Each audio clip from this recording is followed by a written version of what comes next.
Welcome back to the Thrive Time Show. Have a business question? Email us today at info@thrivetimeshow.com. And Clay and Dr. Z will answer your business questions live on the air.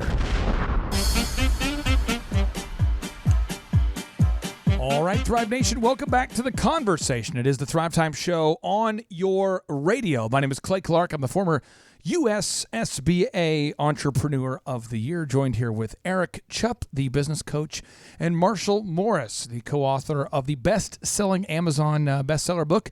They're called Start Here, which you can always download the ebook version of for free at thrivetimeshow.com. Chupp, what are we talking about today? We're going to be talking about designing a sustainable schedule. That's what we're going to be going over today. Designing a sustainable schedule. Well, before we get into the specifics of how to do that, why don't we take just a moment to define what a sustainable schedule is? Does that sound fair? I like that. I like that. So as it relates to my life, I can say that my default is to grind. So I would, if I was single, I'm just telling you how my life would work. This is what would happen. I'm taking notes. I would only eat meat and vegetables every meal, and I would only shop for it right before I ate it. That's what I do. I mean, so right now, when I come home, I'm married, but I just basically go to Reese's, I buy the meat, grill it, and I would just do it every day, though, the same meal, and I would have a very routine schedule. And I would go 7 days a week. I would get up at the exact same time every day, eat the exact same food, have the exact same workout routine. That would be just, it would be, for me, it would be a magically empty existence. Like, I would definitely get a lot more done for me because I would just go 7 days a week. Now, I signed up to be a father and a husband, and I don't regret it all. I love it. So with that being said, now I have to have a new normal because I can't just get up at the same time every day, eat the same food, and just focus on me. Right. I got to focus on we, and she. Really, it's she, we, and maybe me. It's like more she than if we get to we, but then maybe me. It's no ego, she go. She period, we period, me question mark. Right. Happy wife, happy life. And so what I would just encourage you right now as a listener is I would encourage you to design and define what your ideal schedule looks like. So, Marshall, I want to tap into your brain, and Chupp, I want to tap into your brain before we teach how to do it. Do it. So, Marshall, what in your mind is a perfect schedule? What does the ideal schedule look like for you? You know, work, life balance. Let's go Monday through Sunday. What does that look like for you? So Monday through Thursday is pretty consistent, and this is one of the important things that I found with my schedule. I wake up at 3 o'clock, okay? Amen. And I will do about an hour and a half to 2 hours of meta time planning. Is that time not the best? It is the best. Okay, yeah. I was it's so good. It's so great because I get to wrap myself. I got a blanket that I really like. Oh, nice. Eric saw this blanket the other day. I did, yeah. And he was like, Are you cold regularly? Yeah. And I say yes. In the morning, I'm freezing, and I love it. He doesn't turn his heater on. I don't turn it. Really? Yeah. So, wow. So I'm wrapping myself up, and for a couple hours, I'm doing three things, okay, during meta time. This is a sustainable schedule. Number one, you got to get your email inbox down to 0, okay? Number 2, you've got to create your to-do list for the day. And number 3, you've got to create all of your appointments for the day. So that's what I do. So between 5 and 6, I'm getting ready for the workday. 6 o'clock, we have our first meeting. And then I'll work till about 5 or 6 o'clock. So you've intentionally defined those first couple hours of your day. That's right. I want to tell the Thrive Nation what I do during meta time. I want to get Chupp's take on this, but because all of us have different times and different ways we go about it. For me, that's the time when I listen to T.D. Jakes too, and that is also the time when I read books. So I really only read from like 3 a.m. to 5 or so, because the rest of it, my day, it's not practical to read. That impresses me about you, by the way. What, that I read it through the morning? I can't read in the mornings. I just will sleep on the book. Well, but you have to understand what I do as soon as I wake up. Explain. This is so good. As soon as I wake up, I have like cold coffee ready. I've heard you say this. Do you really do this? Yes. Is it, and it just like you're shocked to the system? I have back there. It's a Starbucks. You just pour it. It's an instant coffee, and it's already made. And I come downstairs, and I'll usually just And if it's like, I don't know, I'll put it upstairs a lot of times. Like if I know I'm going to do the show up here, because I know that I have to wake up like instantly, That just or I shocks won't the want to system, do it. and So it I'm just like, and I get in the shower as soon as possible, because otherwise I'm not going to want to do it. Right. And once I've had a shower, once I've had coffee, I'm pretty much. But it seems like if I do the coffee, when I finish my shower, I'm ready to go. Cool. So that's my move. I Nice. crank music up, bro. Like it's loud all I the know, time. So I that's the move. Okay. So what is your ideal? How do you start your day there, Chip? What does your ideal schedule look like? My meta time matches Marshall's pretty much. I got to get up, got to get my to-do list ready, got to make sure that I've got everything scheduled out. But as far as like a sustainable actual schedule, what I found for me personally, everybody's different, right? But is it Socrates who says, know thyself? Yes. That's what he says, right? So you got to know about you. And for me, I need schedule throughout my day. Idle hands are the devil's play toy. Like I find myself doing things that don't matter or aren't getting me to my goals if I don't intentionally plan my time. So I'm going to walk the Thrivers through my schedule Monday through Sunday. Here we go. I get up in the morning every single day around 3, from 3 until like 5:30. I just work uninterrupted, planning out my day, organizing my day, reading books. It's planning. It's strategic life. I enjoy reading. That's what I do. I listen to TD Jakes while I take a shower. I try to hop in the car exactly at 5:40. I call Shelby at 5:55 if I have something I want to talk to him about. Our meeting starts at 6. I like to be in there at 6:05. Let John start the meeting. That's my day. I like to do that. Then I go meeting to meeting. I have a meeting at 6, meeting at 7, meeting at 8, meeting at 9, meeting at 10, no gaps, 11, 12. So before I've even got to like 2, I've already had nonstop meetings from 7 to 2. So I've already had 7 meetings with clients, and then I like to go record the show. And then when I record the show, I have a great time. I love recording the show. It's a lot of fun. I love doing that. And then I love to spend time with my wife and my kids. So I go to Reese's every single day, and I go to the meat department every single day, or Sprouts. We used to live by Sprouts, but I'll go there every single day, and I will buy some kind of meat product, and I grill every single So good. day. I do that Monday, Tuesday, Wednesday, Thursday, Friday. Friday, I like to take the kids out for a movie. I like to go see whatever movie is available if we can, or watch one at the house. And then Wednesday nights, so I'm kind of out of order a little bit, but Monday through Friday, this is my schedule. So every day it's very similar, but Wednesday it's date night. Every Wednesday, without fail, I take Vanessa on a date, and I like to go see a movie that I have no expectations for, and I didn't even know existed because I don't watch previews and I don't watch TV. Right. So I like to just show up and see what movie starts now, and then go see Well, that. movie Unless started it's a 4 minutes ago. no, whatever movie's starting now, Yeah. as long as it's not a horror movie, I want to go see it. And then Saturday, hang out with the kids, go to Hobby Lobby. I'll go to Atwood's probably twice on a day. Go to Hobby Lobby twice. Go to Research twice. Go in there. Just look for things to buy. I like to burn pinion wood and read when I'm, and then Sunday we do family time every single Sunday night. And it's a perfect flow for me. I don't have a desire to go on vacation, which means to retreat from, because I like my schedule every week. But yet we have multiple companies. I want to challenge you on something, Clark. Yeah, because there's a lot of business owners out there that have a family, they have a wife, they have a husband, they have kids, okay? And so after the workday, your time is completely devoted to spending time with them. Yes. And you're not working throughout the evening. You're not trying to do the dinner and work on the business at the same time. Right, and my phone is off. And your phone is off, okay? Right, the entire time. So you got to work on the business at some point. So why did you choose so early in the morning to do it? Well, Clifton Talbert, he's a best-selling author. He's a guy who helped introduce the Stairmaster into the marketplace, and he pointed out that I'm abnormally ambitious was the term. He said abnormally ambitious, and I thought, well, this is awesome. And he said, so either you'll be divorced or an early morning guy soon. And I thought, well, that makes a lot of sense. I guess I'll stay married. So this is what I want you to do. Action item number 1, and Chip, let's make sure this is defined as an action item, because this is something everyone needs to do. You need to go ahead and design your schedule, what you want that to be right now. And it might take you a while to get to it, but you have to have in your mind's eye, it'll begin with the end. Now, here's a notable quotable from Jim McCann, the founder of 1-800-Flowers.com. He writes, we all work hard. We're all as busy as can be. When it doesn't seem like we could possibly get any busier, we do. But if you're not focused on the right things, you'll be the busiest guy in the poorhouse. You have to focus on the right things in the right order, and you have to tolerate a lack of perfection. That's big. I want to highlight that. I'm going to. That's a good I'm one. going to. It says you have to tolerate a lack of perfection. There'll always be more tasks than time and more decisions than data. Your task is to determine what's really important.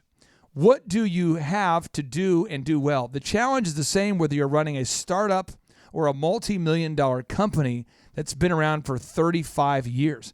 That is so powerful. The profundity of that would just poof. You have to be able to tolerate a certain lack of perfection. So let me give you an example. Have you guys seen the new org chart that my wife and John Kelly worked on for Elephant in the Room? I have. Yes. Have you seen the new bonuses? No. Have you seen this? No. Dudes, it's my wife's probably best piece of business work I've ever seen her do. Nice. It's unbelievable. What it is the guys who work with us now have essentially, through reducing a layer of management that wasn't needed, she's given them bonuses that will allow every front desk person to make almost $70,000 a year. What? If they implement the moves. Now, the average will probably be 30s. Right. But if you're an aggressive, you could. It's not like unlikely. You know what I'm saying? And so it's pretty cool that you could make 62, 67, 68, 70,000 a year if you're a grinder. You know, and again, it's repetitive. I mean, you're seeing men, you're taking care of their haircuts, but to build a system like that, I mean, and my wife looked at it. Now, I was dealing with a non-perfected system. I was going, okay, I know you can get there, but it's going to take somebody about 20 hours to do it. And Vanessa was doing taxes and she's doing legal agreements. And so my wife handles that aspect of it. And I said, listen, whenever you get a chance to sit down and obsess on it, I promise it's going to be, and she did it. She nailed it. And so, Marsha, that's hard for a lot of clients, though, to deal with things not being perfect. They almost want to get everything perfect before they start marketing, but you have to start marketing. Reid Hoffman, the founder of LinkedIn, said if you're not embarrassed by the first version of your product, then you've launched too late. You just got to get it up and going and correct it along the way. And as this relates to scheduling, I used to be this guy. I can't have my to-do list. I can't have a tight schedule because there's too many fires. Too much. There's no way I can't possibly tether myself to a schedule. My business doesn't lend itself well to a to-do list. Exactly. And so then what I had to realize is exactly what he's saying in this quote here. It's not going to be perfect. So build that schedule out and then know that you're going to revise it. It's not a one-time event. You're going to have to make that thing better over time. I turned my phone off. I did turn my phone off typically 80% of the day. Yesterday when I turned it on, I'm not exaggerating, I had north of 50 text messages. Yeah. And it's so funny how there's a burning fire, then you see it resolve itself. Burning fire, resolve itself. It's funny how if you're not running around being reactive, how a lot of problems solve themselves. Right. Now, here is a notable quotable from Elon Musk. This is one of the founders of PayPal, the man behind SpaceX, Tesla, smells a little musky. And Solar City. It does smell kind of musky here. He says, if I were to offer one piece of advice to entrepreneurs, it would be to stay very close to the product and be hell-bent on making it as good as it can be. In other words, make your customers as happy as they can be.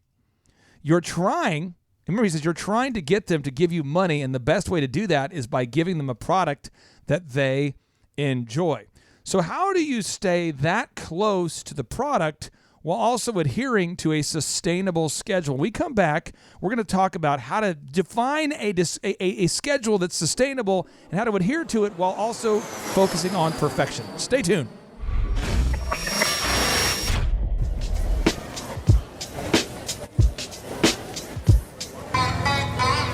Want to attend the legendary Thrive Time Show Business Workshop for free?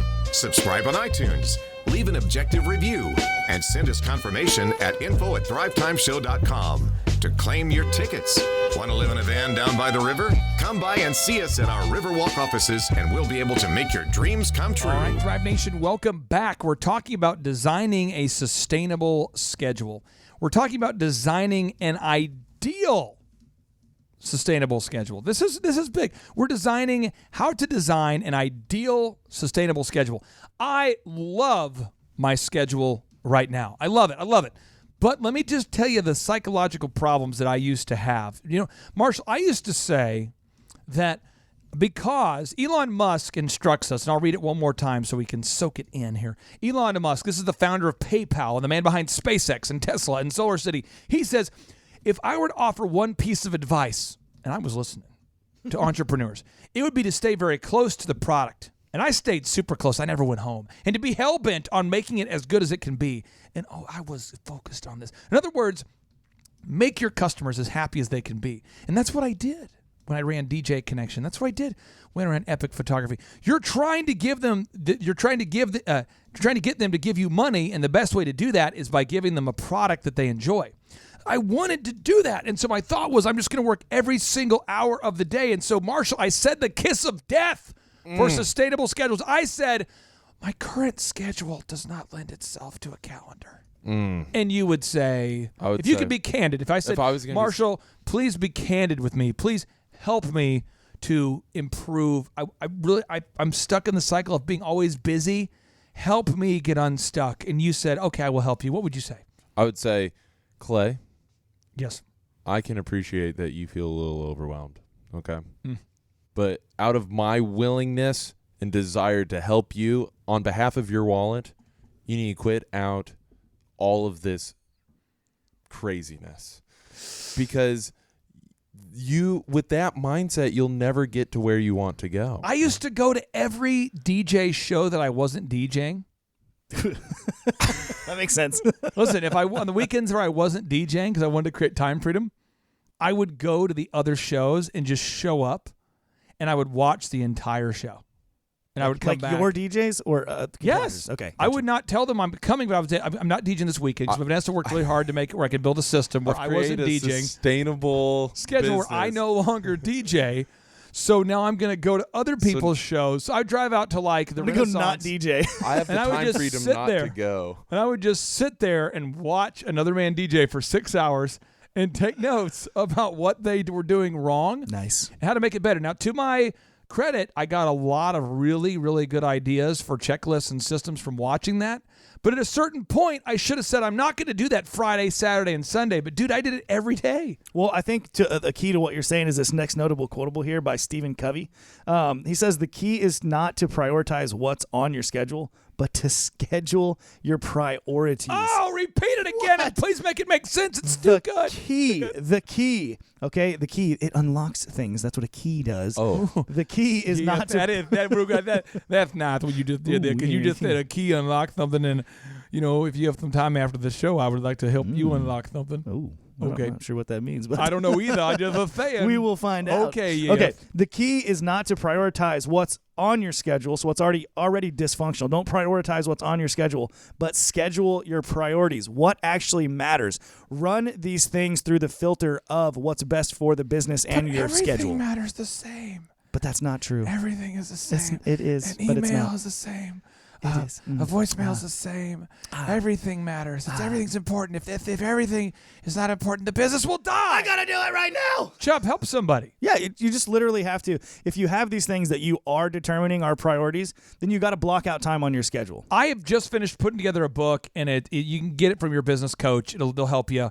I think it's on Amazon now. The Art of Getting Things Done. Oh yes. And this thing, I teach you moves. There's like many moves that you can use. I talked to Dr. Z about some of these moves. Some of the moves you might go, that's a really dirty move. But just as an example, if somebody calls you, you don't have to call them back. What? That just broke somebody's mind. Yeah, mine. Like, you don't have to. So you have to ask yourself, is this a relationship that I want to maintain? So it just as an example, if you email me, I don't have to email back. Ooh, that's a big thought right there. Because I get thousands of emails. Don't you take the voice that I'm doing and make it less I commandeered it. awkward. All right. But I'm just saying is you can't just because you emailed me doesn't mean you can put something on my to-do list. Make sure that you're getting this idea. Just because somebody emailed me, it doesn't mean they just one-upped me on the organizational chart. Just because you sent me an email does not mean you have the right to take even a minute of my day. So because if you want to scale a business, that would by very definition would mean that you're doing something repeatably, right? You have hundreds of customers now. You can't respond to every single customer every single day. Now, Right. you can build a system so the members of your team can. And here is where the tyranny that I see. This is where the tyrannical rage of your mind is enslaving you as an entrepreneur. I see this. You say, well, the customers deserve to work with me because I've always put the tile in every home. And so in order to build the business to the next level, I've always got to be the guy who installs the tile. I've always made the cakes myself, and my customers expect me to make the cakes. I've always DJ'd myself. I've always sold the insurance myself. And people always ask for me personally. They say, I want you to install the tile. And you have to eventually get comfortable with saying no. And I'll tell you how you say no. You make a to-do list. Now, Chuck, there's a study that came out there. It's called The Habits of the Rich. It was published in Business Insider. It's been published by Dave Ramsey. Tom Corley is the author who did all the research for this. But they studied multimillionaires, millionaires, very successful people, and they said, what are the things that they do that no one else does? And almost every millionaire they interviewed, they did these three things. One, they maintained a to-do list. Chup. Oh, it's big. Chup. You got to have a to-do list. So What are you doing during your day if you don't have it written down somewhere? As a business owner, there is no possible way, especially as you're scaling and growing, that you're going to remember everything. The pen is for remembering. The mind is for strategic thinking. The second thing that very wealthy people did is they turned their car into their library. While they were driving, they would listen to self-help, to podcasts, to audiobooks, not just whatever the radio was throwing at them, right?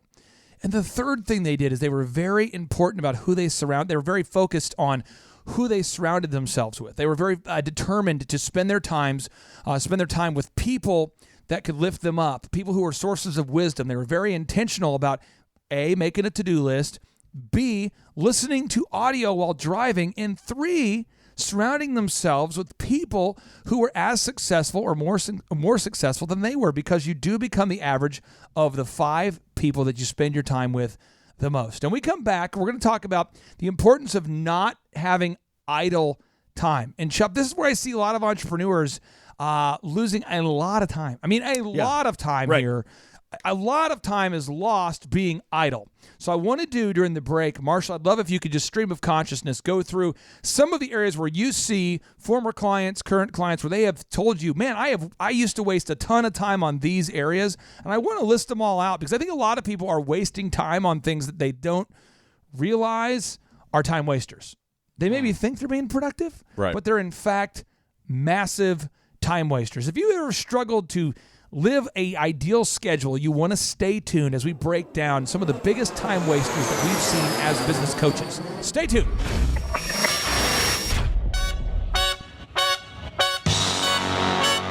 Attend the world's best business workshop led by America's #1 business coach for free by subscribing on iTunes and leaving us an objective review. Claim your tickets by emailing us proof that you did it and your contact information to info@thrivetimeshow.com. All right, Thrive Nation, welcome back to the Thrive Time Show on your podcast download. What we're talking about, we're really doing a deep dive into this subject because we've had literally thousands of people that I've worked with over the years who've told me that they're struggling to design the ideal schedule. Now, I want to make sure you're the Thrive Nation, you're getting this, because this is what's going to happen today. After we record this show, I'm going to go to Atwoods and I'm going to buy chicken feed. The chicken, it's a chicken feed. It's to help the chickens lay eggs. It's like a pellet that helps them lay more eggs or something. Then I'm going to get some new bedding for the new silky chickens, and then I'm going to burn pinyon wood, and I'm going to read a book, and I'm going to take my son to Guitar Center and Atwoods. Great day. I've got a lot of stuff planned. Then I'm going to go to the office, and my kids apparently want to make a cart where they can offer people like yourself. In the office, like food. Beverage cart. Food and beverage cart. They want to be like a vendor, like ice cold beer. Get your ice cold beer. Get your beer Right. here. They want to be like a vendor or something. Are they going to be selling beer? I don't know. Aubrey and Angelina came up with this idea that they would be like office vendors. Yes. So I'm helping them build their office area. Nice. But all I'm saying is, like, this is what I'm doing. That's what I want to do today. I'm not going to do a lot of other things, which allows me to do those things. And I am happy. And then I'm going to grill some meat. and I'm going to chase my wife around. That's what I'm going to do. These are things I'm going to do. And I'm probably going to watch a National Lampoon's movie. Yes. These are what I do. That's what you should do. do. I'm going to tell you how I do that, though. Okay, America. So Marshall, I'm going to tee up the thing that I'm doing, and you could maybe tell me where you see clients not doing this and where it creates problems. Okay. I have done a group interview on Friday. I don't know if you guys saw that on Friday. No, Friday we're off typically as a team, but I did a group interview on Friday, and I interviewed 4 call center reps at one time. Bam. For the elephant in the room. That's and awesome. I found 2 that I like. And so I've made all my hiring. I didn't have 4 separate interviews, and I literally did the interviews in a total of 30 minutes between all 4. Were there supposed to be more than 4 people showing up? 9. And 4 shows. So if you would have scheduled 9 hours. Yeah, I told Daisy whenever someone fills out the application, like now hiring, we have a sound that goes, it's the elephant noise. Elephant trumpet. And then what we do is she immediately calls you, Yes. and she schedules. And I said, just don't. Because right now we're growing so much. I said, just don't even read the resume. We never read the resume. We just schedule a time to have them show up at one time, and then I'll interview them all at one time. And so I said, I'll interview them all Friday like at 1 or something. Friday at 2. And I interviewed them all at one time, and we made the hiring decisions, and we're done. Marshall didn't read my resume a couple of years ago, and I thought he Marshall, did. somebody out there is like, I'm serious. Somebody out there is reading some nonsense blog that has told you you're supposed to read every resume. How much time are entrepreneurs wasting by not doing a group interview? They're wasting a ton of time, and they're losing a ton of time in efficiency with somebody who's disengaged at their job. And so you got to do the group interview every single week, okay? It's the most Every effective week. way, okay? Don't be reading Bill's blog that is telling you, well, you got to spend at least 5 hours pouring through that. The key to find good people is we want 27 steps. Now, the first step is really get. The fastest way to bankrupt your business is to run a background check on everybody that applies for your company. So what you do is somebody applies for the job, you respond to their email no matter what their resume says, saying, hey, I love your resume, I'd like to interview you. You interview all the candidates at the same time every single week. After you interview the candidates, the ones that are not high, not weird, not crazy, not drunk, not late, those people, you say, you know what, I think you might be a good fit. I'm going to have you shadow me. They shadow you for 15 or 20 minutes, maybe 30 minutes, maybe all day, half a day, whatever. I paid the guy yesterday $12 cash. Hey, here's your first hour at work. Boom. Paid the other girl $8. Boom. Here's 30 minutes of work. Cool. I asked him to do a task. I asked one guy to address envelopes and put stuff in it. This other person, I asked her to make some calls. She's like, really? This is an interview? Yeah. And they both could do it. The other 3 were nimrods, morons, argumentative, not smart, lazy, distracted, whatever. And so I said, hey, it's not working out. And then what I'll do, Marshall, is I'll check background checks now before I bring them on the floor as a full-time That's right. employee, only after they have weeded themselves out. So a group interview can save you, literally, I'm giving you like 25 hours a week back. I'm telling you, this one system alone would have changed the concrete business, the way we operated, just entirely. Koloff Fitness told me, he said, we would not have been able to run the 3 multi-million-dollar shops the way we do, the 3 Right. multi-million-dollar gyms, if we did not do a group interview. Check it out, Koloff Fitness, very successful company. Now, Marshall, a lot of people say, I don't want to do a 3-legged marketing stool. I'm trying to live an ideal schedule, but I don't want to do that. Instead, I want to just market and pass out cards at local chamber events. Marshall, talk to me about when somebody's out there refusing to do a 3-legged marketing stool. Well, here's the deal. When they're not doing a 3-legged marketing stool, they're trying to invest time and money into 17 different marketing stools. And you will send your business to the grave if you were just trying to do everything all at once. If you're saying, oh, this is a new innovative marketing strategy, we need to try that. And rather, they're spending copious amounts of hours at the chamber event or at a networking group or a referral group. Or a men's breakfast. That's right. That's what I'm saying. A men's breakfast. Now let's work with it. Don't get this twisted. If you feel like going to a men's breakfast is good for your spiritual development, then you go to it. But if you feel like it's like a way to get leads, but it doesn't actually generate leads, get the crap out of there. Second of all, and moreover, that system is dependent on you going to the men's breakfast. So scale that out. What are you going to do? Go to 30 men's breakfasts a week? 3 breakfasts a day. Now, real quick, guys, listen. I got to tell you something. I want to hear it. I actually used to do that. 3 breakfasts a day? I went to every single breakfast networking event in Tulsa. I swear to sweet baby Jesus. There was like not one that I wasn't going to because the Rotary had one. I remember the Tulsa Chamber had one. The Bixby Chamber had one. Can you say who had the best breakfast? Bixby was always the nicest. It was always over there at White Hawk Golf Club. But I went to all of them. And I was literally gone to like 30 breakfast. I mean, I probably went to like 20 breakfasts, maybe 15 to 20 every month. That's a lot. And then they had business after hours. And I went to that. It's just not good. Now, Marshall, not doing weekly training with your team. If you just refuse, like, so right now, starting, I think, next week on, I believe it's Tuesdays at 7, I think it is. That's when I'm going to start doing the ongoing training for the call center reps for Elephant in the Room, because there's so many of them now that I need to do that. Yeah. What happens if you don't do weekly training with your team, Marshall? Well, you're spending like 3 weeks, 4 weeks, 5 weeks trying to train people, and it becomes all-encompassing because then they need ongoing training. But if you're proactive about the training, you will get it done. You'll get people trained up in a week rather than an indefinite amount of time. Or if they're not trained up at all, they're going to screw up and your customers are going to be upset. What if you don't do a group interview at the same time every week, or you don't do the weekly training at the same time every week? Consistency builds confidence. And it eliminates conversations. I don't have to call everyone going, hey, guys, we're going to do a training this week at Tuesday, probably Wednesday. Yeah, don't want to do that. Frick, just be consistent. Now, not following up with people after you've delegated tasks. How much time do people lose when they delegate a task and they don't actually follow up? You lose all kinds of time because then you have to circle back, touch it once, get it done, move on.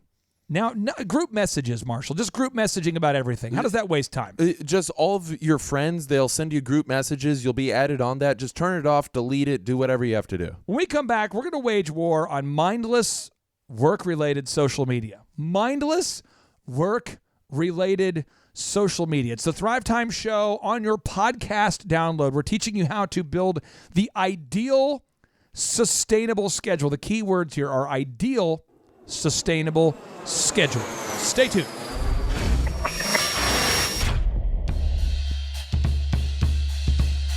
Want to attend the legendary Thrive Time Show Business Workshop for free? Subscribe on iTunes, leave an objective review, and send us confirmation at info@thrivetimeshow.com to claim your tickets.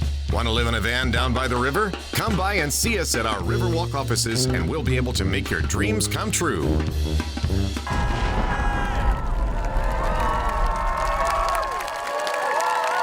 right, Thrive Nation, welcome back to the conversation. We're talking about how to design the ideal sustainable schedule. Think about that for a second. What would your life be like if you had control over your schedule? I do. And I can tell you, I like it over here. So I'm not sure what you're doing over there, but I like it over here. But the grass is green over here. It's greener over here. That's now, what I'm going to tell you. I'm going to tell you how I did it. Now I'm going to tell you how I didn't do it. Okay. So back when I had the DJ business, I thought that my schedule was too busy, had too much dynamic fires, too many things going on to build a set schedule. I even remember saying I can't have a calendar. My schedule's too busy for a calendar. Yeah, I was the same way. So if that's the mindset you have, I'm trying to free you up and give you massive just time savers here. Give you wings. And if you're just now tuning in, you can get it on the podcast download. You can hear the entirety of all of this at thrivetimeshow.com. Click on the podcasts button. So massive time wasters. If you want to waste a lot of time, interview candidates individually. Interview the candidates individually if you want to waste massive amounts of time. If you want to meet clients and you want to meet them individually, that makes sense. But when you're interviewing people, you really want to interview them as a large group, and then you want to find out who's the best fit, and we have a lot of specific trainings on that. But don't sit there and have 27 individual one-on-one interviews. Also, if you want to waste a massive amount of time, just only network. Pass out your business card and buy into the belief that all your business comes about via word of mouth. Say that out loud enough, and you'll start to believe that excuse. All of my business comes about word of mouth, and so I have to be at all the networking events, and I have to do it all myself. And if that's what you want to leave as your legacy, is that you were the person who networked the most, then you can do that. But we would advise you to do a three-legged marketing stool, which is automating your marketing in a sustainable way. Your business coach can help you do that. If you want to live in dysfunction and tell your team, hey, guys, I'll circle back this week, for the training time. I mean, I don't really know when we're going to do training this week, but I'll circle back. What we'll do is we're going to circle. I don't have a set time right now for training, but we'll circle back. If you want to live that kind of dysfunction, dude, you're going to lose. It's not going to be fun. Yeah. On that note, the next one we're going to talk about here is the group messages, right? Right.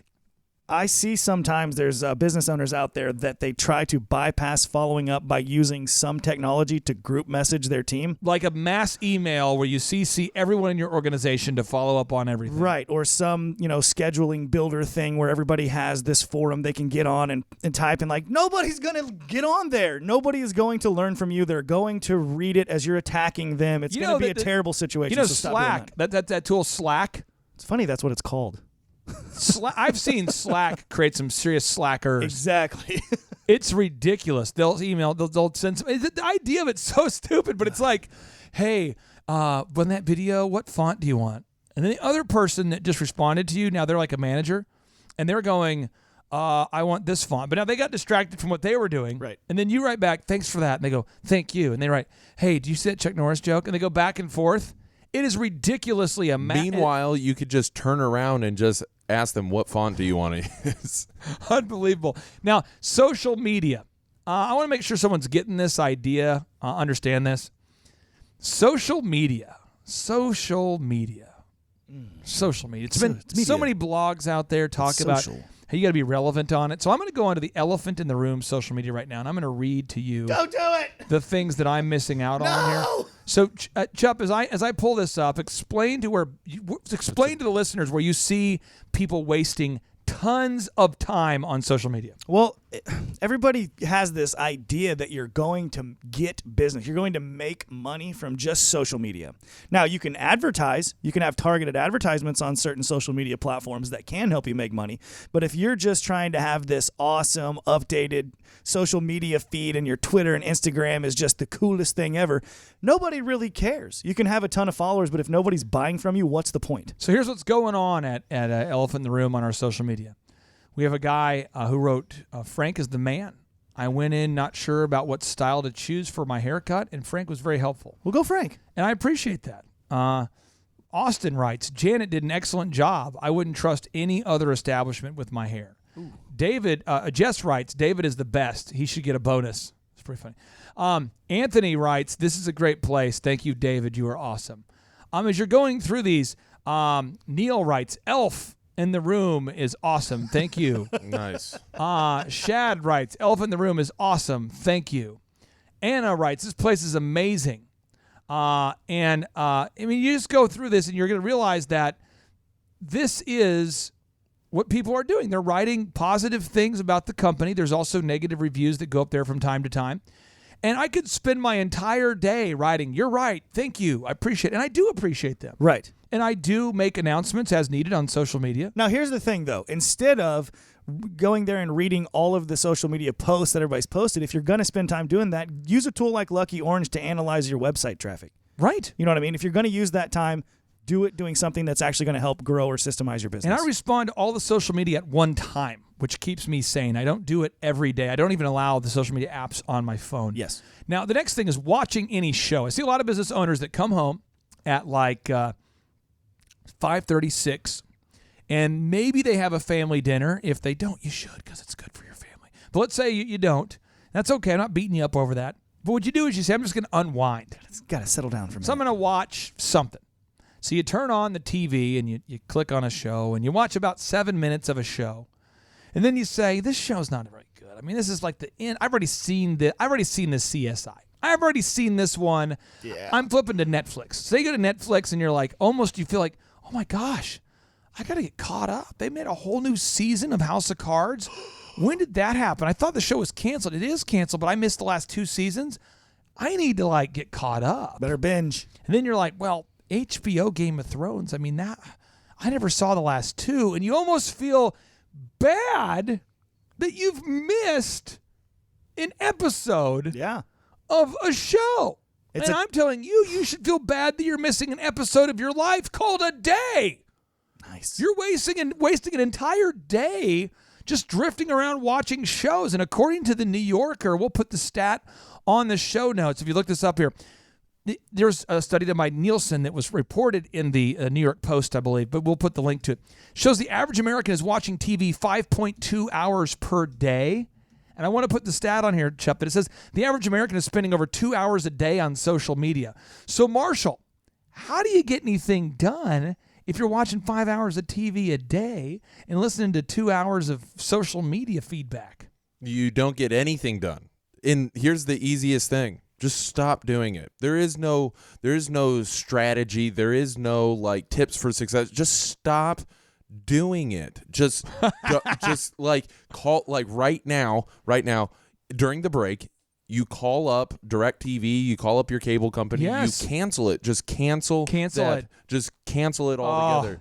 And you will feel so empowered. Instead, fill your mind with best practice sources of wisdom. Now, Practice. here's the deal. I don't spend a lot of time watching TV, but what I do is I do tend to read a lot of blogs. And one of the blogs that I've discovered, it says that's not how you get to the top of Google. You know, I read a blog that says that's not how you manage your people. And because everyone who writes a blog is entitled to their own opinion and their own, I read anybody's blog because anyone's opinion's valid. If it's written, Marshall, it's a valid source. And so I watch all the YouTube channels and all that. So I feel like I'm doing self-help. I feel like I'm improving my company by watching every YouTube expert out there and every charlatan. reading every blog, every charlatan. Marshall, help us. So it was actually a pretty unique thing that Steve Currington asked me the other day. He asked me if I read any fiction books anymore. I go, no, I really don't think I do. And I understand why some people do it. They read for entertainment. They enjoy it. And that's 100% okay. I actually am entertained and learn. I enjoy reading autobiographies, and I enjoy learning practical stuff to help me grow. And so the thing is you got to learn from people that have done it. You got to learn from the greatest of all time. You have to learn from the best practices of the proven systems if you want to grow in your business. If you want to not grow your business, you want to get the feedback from every single person that you run into. And you want to treat everyone's opinion as equal. That's the key to not having success. Now, Thomas Edison, if he were here with us today, unfortunately Thomas couldn't make it. He says, being busy does not always mean real work. The object of all work is production or accomplishment. And to either of these ends, there must be forethought, system, planning, intelligence, and an honest purpose as well as perspiration. Seeming to do is not doing. Wow. So we come back, we're going to talk about how to stop being busy and how to get down to business. How to stop being busy and how to get down to business.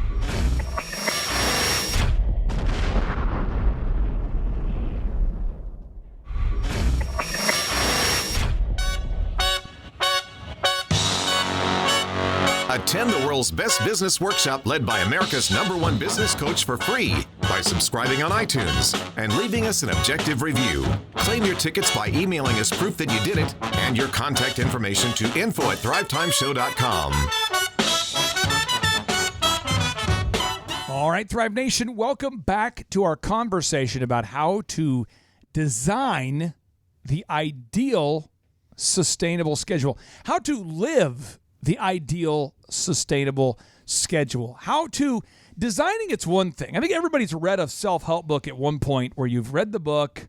I think 4 Hour Work Week is probably a book you've read, or you read, let's say like 21 Irrefutable Laws of Leadership, and you say to yourself, yes, the possibilities, I can do it. Yes. I know what to do. Yes. This is what I'm going to do. And so you're on that cruise boat, and they got the band to get the cruise boat, and they're singing, could you be loved? Oh yeah, could you be loved? Ba-dum ba-dum ba-dum ba-dum bum bum ba-dum bum ba-dum ba-dum bum. But you're reading 4 Hour Work Week. Ba-dum bum ba-dum ba-dum bum bum ba-dum bum. But then you're reading that book, and your wife's out there in the water. Ba-dum bum ba-dum ba-dum bum. And you're having unlimited lobster, and you're having a good time in your port of call is Jamaica. You're reading this 4 Hour Work Week and the possibilities, man. I read, boy, Lord of mercy. Oh yes. So what you have is you're so excited about the possibilities, and you come back to your job and you go, frick, It's all the same. it's the same.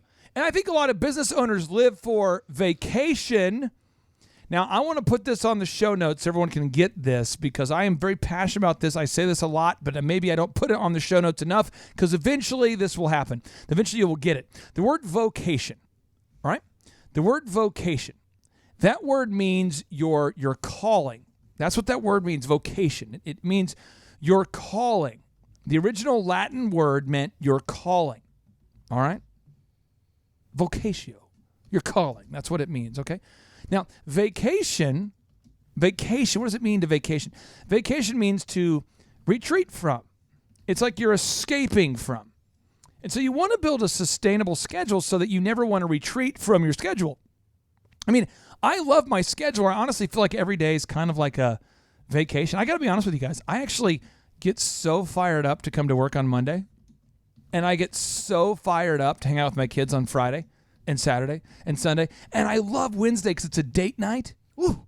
I love it. I'm serious. I get fired up about Wednesday. I get fired up about Friday. I get fired up about Sunday because it's family time. We get to hang out and grill things. I get fired up about Monday. Now, there's certain elements of, work with me on this, certain things you might say, hey, my family, we've got some extended family that comes over and makes you crazy. And you know what? I could relate to that. I could relate to that. But what you do is you make it sustainable. You don't have to say that the family can come over all the time, right, every second of every day. I learned this from you. This is commanding your schedule. From you. You say, hey, guys, it's 8:30. Time to go. My grandma used to say to my grandpa, honey, why don't we go to bed so these nice people can leave?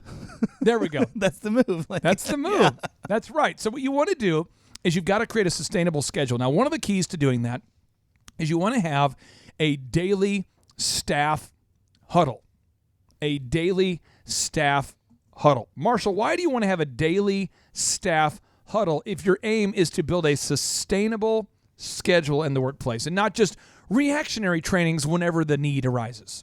Well, you got to schedule this because every single day you need that moment. Maybe it's a 15-minute standing meeting where you get everybody on the same page and everybody has the same mentality going into the day. Because between the hours of whatever it is, 5 p.m., 6 p.m., and whenever your office is getting going, for us it's 6 a.m., for you, it might be 8 a.m. or 9 a.m. There's this thing called life that is happening to everybody, okay? And so you got to reset everybody to get everybody back on the same page and empower and motivate them to get things done that day. Lee Cockrell, who managed 40,000 employees at Walt Disney World Resorts and 1 million customers a week, says that the business day is chaos. Right? Right. It is chaos. He said that. I remember that, yes. Yeah, just to follow up on what Marshall was saying there, once the day-to-day starts happening, you better be ready for it. So you got to have that team ready to go. So this is what Clayton Christensen writes. He's a Harvard Business School professor. He says, management is the opportunity to help people become better people. Practiced that way, it's a magnificent profession. You guys are in our staff meetings. You get the feeling that right? Can you explain to the Thrivers out there, because they've never been to our staff meeting, what is our 6 a.m. staff meeting like there, Chup? Or what are our trainings like there? Because it happens every day. What is that like for someone who maybe has not attended our daily coaching meetings where we coach the coaches or our weekly all-staff meeting? Well, I would say with the coaches meeting, it's an opportunity for us to learn from the GOAT, the greatest of all time here, the steps that we need to do to execute the systems that you and Dr. Z have built, right? So we have the opportunity to grow professionally. You also, with those meetings and our weekly full staff training, there's always going to be some type of theme or overarching principle that you're trying to help all of us learn to help us be better employees, better family members, better people in general. Right now we're going time management. Right. And I will tell you, in every audience, every crowd, you're going to have a group of people that look at you with that face like they don't care. Right. And that's the challenge. Because in the meeting, we've got one guy right now. I swear, this guy. He always looks pissed and like he doesn't want to be there. And he could take the joy out of that room. Yeah. And so instead of taking the joy out of the room, I will take him out of the room soon. But I'm not, if you're in a business right now where your staff is not motivated, you've got to be the spark that creates that motivation. Now, Tony Hsieh, the former CEO of Zappos, he writes, he says, we believe that's really important to come up with core values that you can commit to. And by commit, we mean that you're willing to hire and fire based on them. If you're willing to do that, then you're well on your way to building a company culture that is in line with the brand you want to build. Marshall, can you walk me through what that means? What does that mean? What is he talking about? Well, a lot of business owners I've seen will hire and fire people based on numbers strictly. Jack Welch, he has this profound quote. Jack Welch, former CEO of General Electric. He grew the company by 4,000%. He says that great culture will drive great numbers. Great numbers will not drive great culture. So you got to build a brand that you want and that you have to hold people accountable to in that daily staff meeting, that every single day you're resetting the team, you're empowering them to exhibit the core values that you've set forth, and these core values are going to be what dictate the culture ongoing. It's all about communication and expectations. If you do not do this, I promise you will find yourself living a very reactive existence, because your team, you have to build the team you want. You can't just look around for the team you want. You have to build the team. Hey, got a minute? Dude, you have to find... Clay, do you have a minute? You have to find people that are talented, but you have to find people with high character. And you have to coach them up and teach them how to think like you and how to do the systems you want them to do. And you have to do that. But if you just run around responding to got-a-minute meetings, you're going to lose. Now, John Maxwell, he talks about the importance of scheduling planning time. So, Marshall, I want to get your take on this. He says, time management is an oxymoron. Time is beyond our control, and the clock keeps ticking regardless of how we live our lives. Priority management is the answer to maximizing the time we have. What's he talking about? Well, the thing is I think we all have the same amount of time in the day, right? So Oprah, Bill Gates, Steve Jobs, everybody has the same amount of time to build their businesses, 24 hours in a day. That is a constant, the same amount of resources.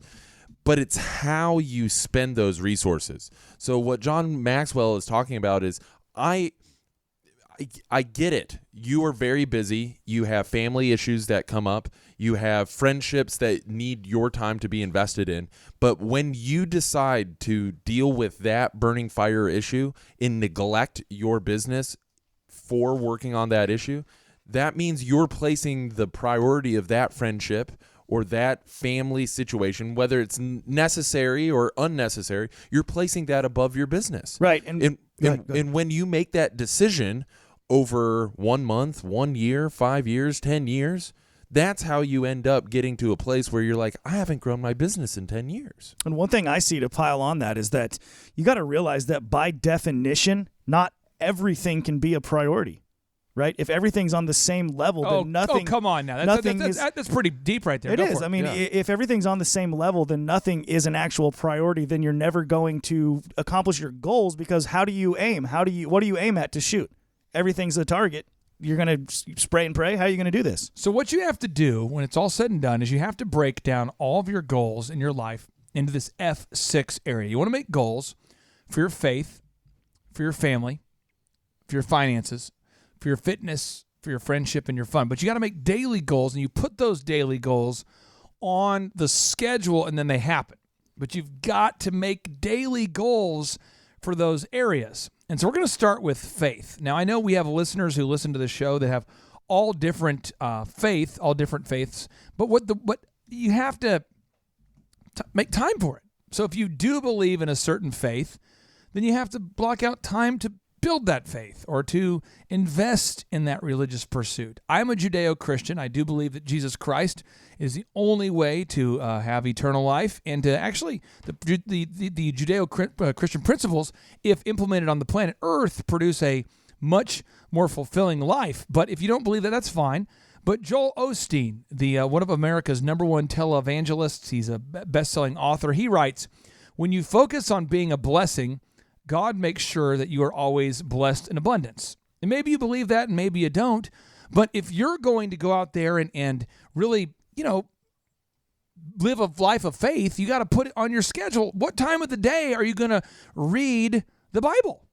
He doesn't say when you drift to becoming a blessing. He says when you focus on it, when you bring it into focus, when it is important to you, when it is a priority, when you are a blessing, God will make sure that you're blessed in abundance. So to make it very practical, I'd ask you, what time today are you going to spend time reading the Bible or investing in your development of your faith or your worldview or reading the Bible? When are you going to do that? When are you going to listen to praise and worship music? When are you going to go to church? What time specifically this week or today? The next is family. You got to block off time for family. And family it's kind of interesting because clients will be very quick to complain as soon as there's a problem. But family usually will take it and take it and take it and take it until they break apart. And so you've got to make sure you prioritize family, because a lot of the listeners out here, we have great wives and great husbands. But if you don't put your family first, nobody else will. And then eventually you're going to lose that family, and that's not what you want. So you've got to prioritize family. Now, Sarah Blakely, the founder of Spanx, she once said that money is a magnifying glass. Money makes you more of who you already are. If you're a jerk, it will make you a bigger jerk. If you're insecure, you become even more insecure. If you're generous, you become even more generous. If you're nice, you become even nicer. Making money is like holding up a magnifying glass to who you are, personally and professionally. It creates a lot of energy and power, and it's up to you to use that in a really good way. So a lot of people think that, okay, I have a lot of personal problems right now, but once I have money, that's going to stop those problems. But money just magnifies it. So the person that you are, you just become more of that the more money you make. Now, the next F is finances. We've got to block out time every week to look at our finances. And so when we come back from the break, I want to get Marshall Morris's take on this as a business coach and Eric Chupp's take on this of when's the best time to look at your personal finances? Where do you need to be to look at your personal finances? I want to really get into the details of the nitty-gritty specifics of how somebody should go about managing their personal finances, because if not, by default, you will drift and lose. Stay tuned. Attend the world's best business workshop led by America's #1 business coach for free by subscribing on iTunes and leaving us an objective review. Claim your tickets by emailing us proof that you did it and your contact information to info@thrivetimeshow.com. All right, Thrive Nation, welcome back to the podcast. We're talking about how to design the ideal schedule, how to design the ideal sustainable schedule for your life. It's one thing to have the idea of having a sustainable schedule. It's another, though, entirely to live it. And so I want to help you do this if you're struggling, and it comes down to the F6 goals for your life. You have to schedule time into your schedule for faith, family, finances, fitness, friendship, and fun. I repeat, you have to schedule time in your life for faith, family, finances, friendship, and fun. And so we're now talking about finances. And you've got to schedule a specific time to look at your finances, or by default, you won't do it. So Marshall, talk to me about, in this digital age where everything is accessible on our smartphone and our fingertips, where we could look at all of our numbers at just a click. We could just a touch of a button, we could look at our numbers. But yet the overwhelming majority of clients we've worked with over the years never, ever have looked at their finances previous to working with a coach. How's that possible? I see three things happen. Okay. Number one is the business owner just never looks at their numbers because, for whatever the reason is they don't want to know the truth. Okay. They're like, I'm scared of what the numbers might show, so I'm just not going to look at it. Let's ignore that. Okay? Yeah, let's just ignore that. Or they don't know how to look at the numbers. Okay. And that's not a problem. If you've never been taught that before, you just need to be humble enough to reach out and ask for help. And we can help you. All of our clients do that on an ongoing basis. Then the other two things that I see is people will analyze all the time. It's analysis paralysis, okay? They are just always in the numbers, and they're never out of the numbers, and so they just have all this data, but it's never turned into action. I've looked at Okay? all the numbers. I've obsessed with all the numbers. Okay. I've basically making a bunch of pie charts, and I've looked at QuickBooks, and I've got this new little app that I could plug into QuickBooks, which is a new thing. It shows me like a pie chart, and I'm able to look at all. But you got to eventually do something with it. That's right. And the third thing is you're looking at the wrong numbers, okay? So the number of impressions that you have doesn't ultimately turn into sales. So if you're studying... What's an impression? Yes, my ad has been shown to 2,500 people this week. Ooh, nice. We are now successful. Do an impression for us right now, Marshall. An impression? Yeah. Which impression? Chichamona. Sorry. All right. No, but seriously, this is a thing where business owners need to look at their numbers. So I want to get into this. So I'm going to read you some notable quotables. I demand that you teach the listeners, that you break down where we should be looking at our numbers, when we should be looking at our numbers. Give us that education. Give us the practicals. Here we go. Here's a notable quotable from Dave Ramsey. He says, winning at money is 80% behavior and 20% head knowledge. What to do isn't the problem. Doing it is. Most of us know what to do, but we just don't do it. If I can control the guy in the mirror, I can be skinny and rich. You could take the very first sentence there, winning at money, just take at money off of that. And this kind of applies to life in every scenario, right? Dave. Come on. That was powerful, Dave. Man, Dave just got deep there. So, Marshall, where do we need to be to do our accounting? When do we need to do it? Well, break it down for us. Okay, you got to do all of your accounting with somebody that is not maybe scared of the numbers, okay, or somebody that feels confident with dealing and managing numbers, and you have to do it far removed from everybody else. So in order to do your weekly numbers review, you got to know how much money came into the bank account. How much money? How much money came into the bank account this week? Number 2. You actually did this with Tip Top Canine right. for 4 hours on Friday? Yeah, it was pretty good. Okay, back to you. The second thing is you got to know how much money went out of the business. What were the business expenses? What did we spend money on? How much did we pay each person in the business? When you do this, you really analyze the productivity. Wow, did I really pay them that much? That person didn't do anything this week. Wow, that's a lot of money I paid them. That's a ton of money that I Or paid. vice versa, right? Or vice versa. That person is really producing. I need to make sure I hold on to them. They might need a raise. And so you have to review this every single week so that it doesn't go months. You're not waiting for the quarterly review from your accountant saying, okay, this is how much you guys spent. This is how much came in. Thomas Edison, who could not be here today, the founder of GE and the inventor of the inventor behind the recorded audio, the modern light bulb. He says, video. Thomas Edison started GE. He's a big deal. He says, Kind of a smart guy. there's no expedient to which a man will go to avoid the labor of thinking. Marshall, that doesn't seem very nice. Well, I believe it was Martin Luther King. He's says- countering with a quote. I counter with a quote. Is rarely do we find men who are willing to engage in hard, solid thinking. Okay, and so I counter your quote with another quote. People just don't want to do it. It's 'Cause hard. it sucks. It's painful. It's like it's work. Well, it's also people aren't scheduling it. I mean, it's what we're talking about. This sustainable No schedule. time is a good time. The meta time thing, that when people don't understand the concept of why you need to block out time Dudes. outside of your day, you've got to have that to do this kind of stuff. Dudes, I woke up this morning at 2:30, and I remember thinking to myself, I woke up, I'm like, no. I am crazy. What? Now, I have a whole series of wake-up moves that I do that are just weird. I'm just giving you right now. He slams his fingers in the door.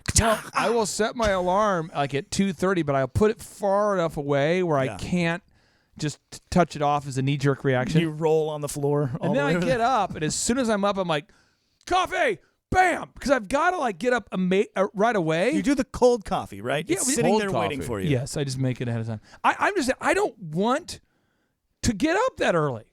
I don't want to. I've never been inspired to get up. I've never been like, yes.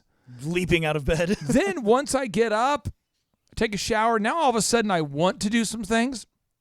But the feeling that I get after getting the things done is so good that I couldn't describe it in a non-sexual way. So now I've written a very sexual narrative that I'm going to be reading. Okay, my babies. I'm not going to be doing that. Okay, so now we move on to our next notable quotable. This is from Jay Walker, the founder of Priceline. He says, treat your capital supply like an oxygen supply. Money serves many different functions. It allows you to bounce back from failures. It buys you time when you need time. It gives you the ability to withstand adversity that comes out of nowhere. Managing money is complex, but there's one fundamental fact that you must keep in mind. If you run out of money, you're toast. Businesses don't fail for any other reason. It's like oxygen to a scuba diver. The oxygen gauge is the only one that really matters. Whatever else you do, you can't run out of cash.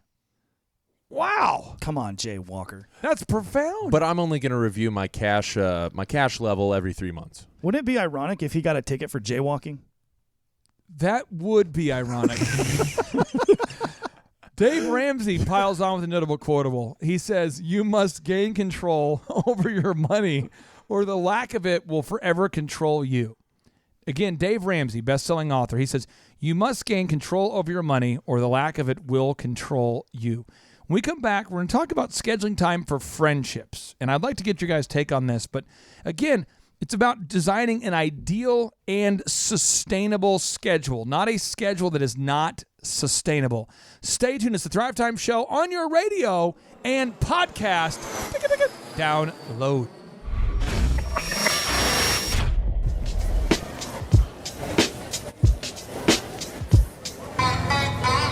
Want to attend the legendary Thrive Time Show Business Workshop for free?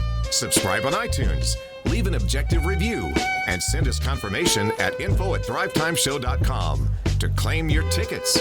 Want to live in a van down by the river? Come by and see us at our Riverwalk offices, and we'll be able to make your dreams come true. All right, Thrive Nation, welcome back to the Thrive Time Show podcast, download, or radio show. We're talking today to you about how to design and how to actually live the ideal schedule. Like it's one thing to design it. It's another to live it.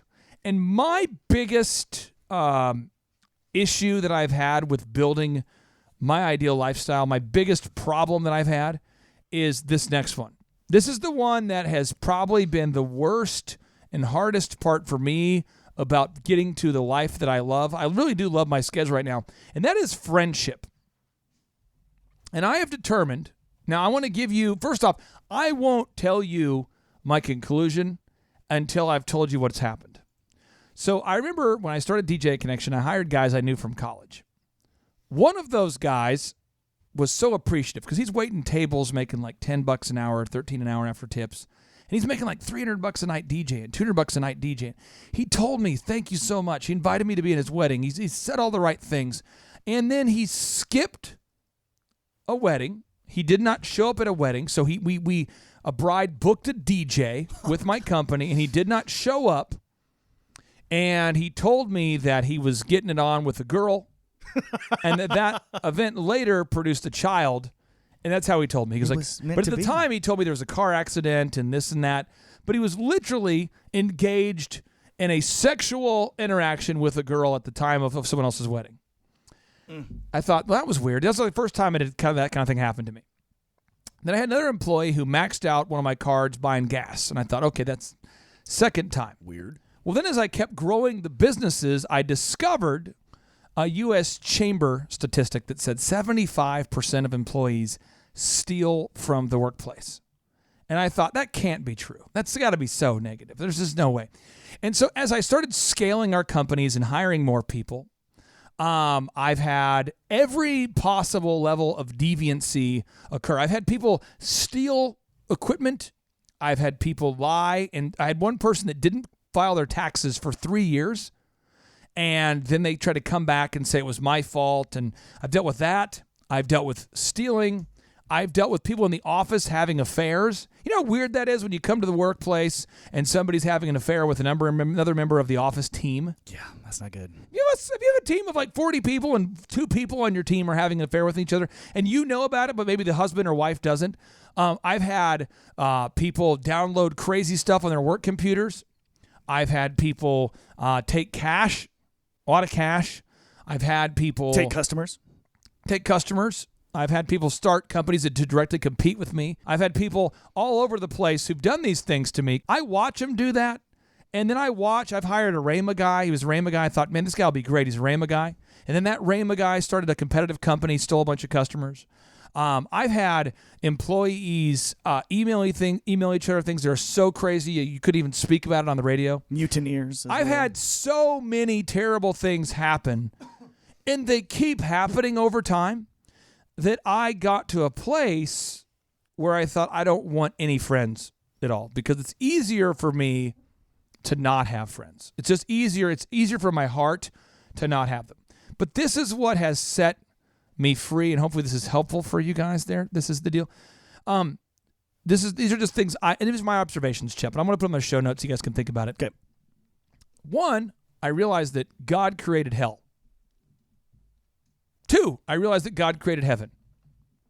3, I realized that God created the rules.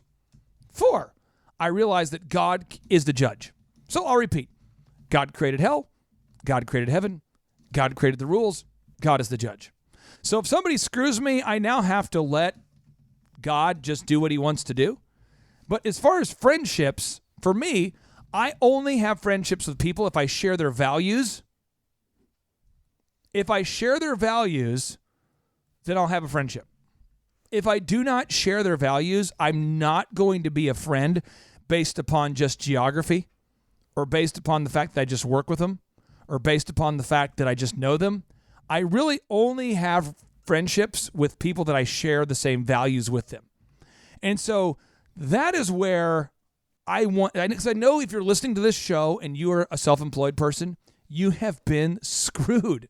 Chop, you've ran your own business. Yeah. Have you not been screwed? Every time. What was the craziest where you thought, that right there is the craziest level of being screwed I've ever seen?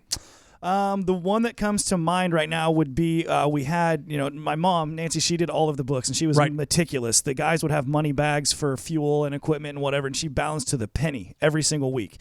And she was missing some payroll. We were missing like $643 from the payroll account one week. Right. And we find out to get a hold of him. Well, one of the guys, a mechanic we had working for us, had forged a payroll check to pay a second cell phone bill, of which he was using to have an affair with his wife. Now, he turned all of those messages onto his work phone as well. So I had his wife fired him when we found this out. I had his work phone, and it was just a crazy thing. The guy shows up, getting ready to work. We had changed the locks. He's done. You're done. What happened? And then he wants to fight. Physically fight. And I said, through the glass door at our office, I held up the phone with the naughty text messages that he was sending. He turned around and got in his truck really quick, and that was the end of that. So, I mean, there's just crazy things happen. People stealing large pieces of equipment that it's going to be obvious.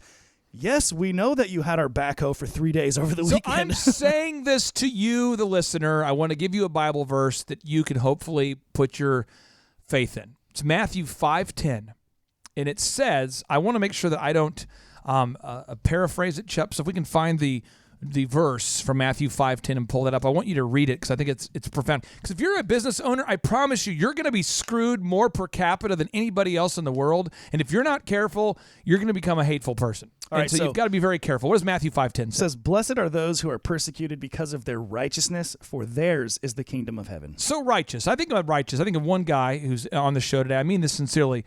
Marshall Morris is probably the most kind, thoughtful, hardworking guy that I know. So, Marshall, when you started managing some people and you started seeing the crazy stuff they did or they were doing, did you ever find yourself going, gosh, I'm being persecuted for just being right, which is what righteous means. Have you ever found yourself encountering that? Well, what you'll find in management positions is that it's your job to hold people accountable. Yes. Which oftentimes will mean telling them that you did not complete what you said that you were going to complete, and therefore they will hate you for it. Right. You are not a source of energy and excitement in their life, but you are the velvet hammer that is coming down on them, and that happens time and time again. But all you are doing is defending the righteousness of what said was going to be telling done. the truth. Telling the truth. Right. And so what Lee Cockrell, when you shared this Lee Cockrell quote with me, it was magical. But Lee Cockrell, the former executive vice president of Walt Disney World Resort, he says, if you're going to tell the truth, you had better be funny. So when we come back, we're going to talk about how to have healthy friendships at work. Because I do have healthy friendships at work now, but how do you do that? How do you build healthy friendships at work if you're going to be screwed all the time? Stay tuned. It's the Thrive Time Show on your podcast. Download.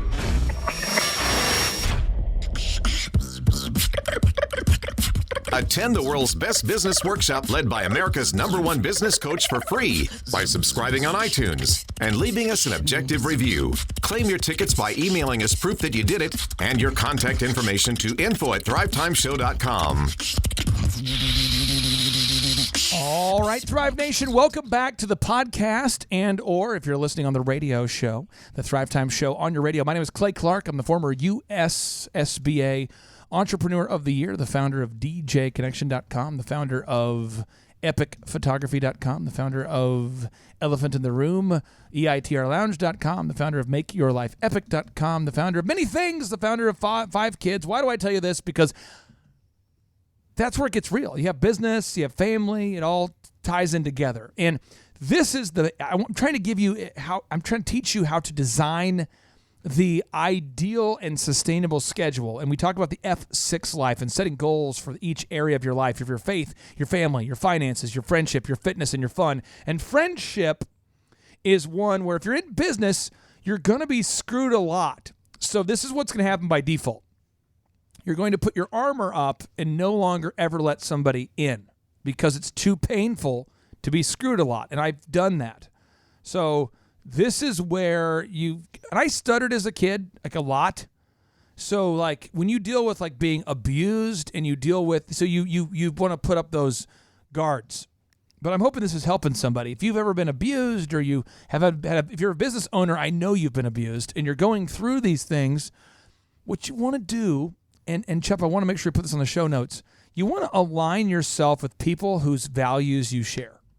Because otherwise, the very relationship is antagonistic. So I'm going to give you an example with Marshall that I would could make us crazy if we had that relationship. Okay, if Marshall believed that socialism was really the perfect form of economic system or government system, if you believe that socialism was indeed the right path, if you fundamentally believe that, okay. Then it would be problematic for you as a business coach because we're in a capitalistic society that says that every business owner is competing for your dollars by offering a better service. So that's why In-N-Out Burger, I think they're building an In-N-Out Burger in Broken Arrow. I think they are. I've heard this. Are you kidding? Look at Marshall's face right now. I'm pretty positive. I'll look it up while we move to Broken Arrow. But I believe they're putting one in there. And when they do, they typically will wipe out the competitor. Because they're so good and people love In-N-Out Burgers, when they go in, it typically puts the other guy out of business who's pretty sloppy with his systems. And in Oklahoma, we like to eat. We do like to eat, and then we like to get something to eat after we've got something to eat. That's right. Before we go get something to eat. So, again, In-N-Out Burger, though, in the capitalism, it should be celebrated because they're so good at what they do. Their hamburgers are so loved and revered that they literally will put other people out of business the moment they go up. The other burger joints go out of business. But if you're a socialist, you would actually want to run to the aid of the failing company, and you'd want to say that the economy, it wasn't right. It's not nice. It's not good. And so what you have to do is you would have to then get a task force or get the government to you'd have to get the government to more or less subsidize the failing company because it's not the company's fault. And then you would end up with companies like American Airlines that are perpetually terrible. So if that's a value you have of socialism, it'd be very hard for me to be around you. So you and I have the same values. So talk to me with your life as a young guy going through life and you're building friendships. What do you look for from the friendships you have? And then when do you schedule that into your schedule? Well, this is what I've done, and it's the John D. Rockefeller quote. This is so helpful. Somebody needs to hear this, okay? Yes. A friendship founded on business is better than a business founded on friendship. So what does that mean? You have a limited number of time, a limited amount of time to spend with friends, family, business, coworkers, whatever. You must pick and choose who you're going to spend time with.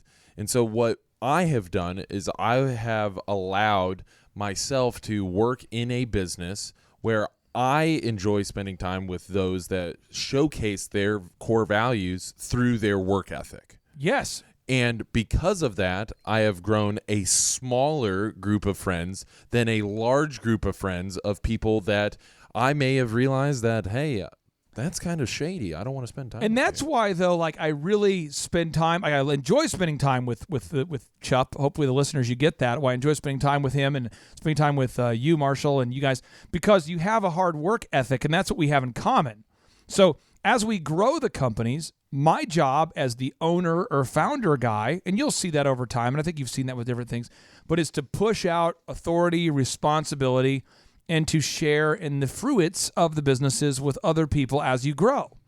But I will tell you, trying to be a friend of everyone in the office just because they work there is not the move. Now, you as an owner, the business is your garden, and you need to pull weeds. And if people are not people that share your values, I would highly recommend that you would fire them.